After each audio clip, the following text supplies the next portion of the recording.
Hey there everybody, this is Matt with SpeedWeightLossBook.com. Today I'm making this blog post from our workout area here at Lean. That's the personal training and weight loss center that Jeff and I co-own and operate. Today I want to talk a little bit about vision. And this is something that we struggle with some of our clients to try to really get them to understand what creating a compelling vision really means. And we get a lot of our vision the research that we used for our vision stuff was from Dr. Stephen J. Krauss, who wrote Psychological Foundations of Success. It's a great book if you're looking for something good to read.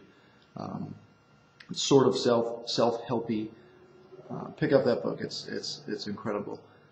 So, but an example that I use a lot of times with my clients to help them understand what a compelling vision is and what it means to really have one and utilize one is, we'll have say a guy comes in and says, hey, I want to lose some weight because I want to look good. It's okay, well, why? What's your motivation to look good? You know, and eventually it comes out that, well, you know, he thinks his wife's not attracted to him anymore. You know, when they first got married, he was, you know, in her eyes, he was like a stud, and she was, you know, every time he took his shirt off, she was like, oh my God, that's my husband, you know, like, and that's okay to want to get back to that.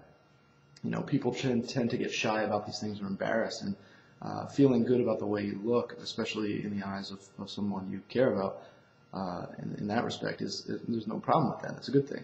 So anyway, what I would do with that client is have him actually sit and try to visualize the future, so that, you know, it sounds cheesy, but okay, well, close your eyes and visualize, you know, 6 months from now, a year from now, however long realistically that goal would be. Visualize you and your wife, and, you know, you take your shirt off, maybe you're doing yard work or something, and it catches her eye, and she's like, oh my God, you know, and she looks at you like that again.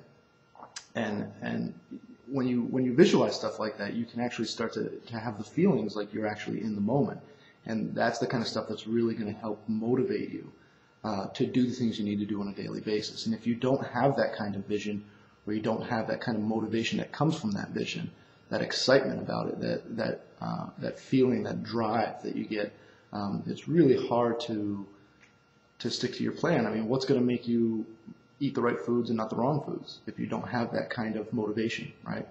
So sometimes that's just a way of getting up some more motivation and really kind of letting it sink into here and help propel you towards your goals. So think about that, try that, whatever your vision may be.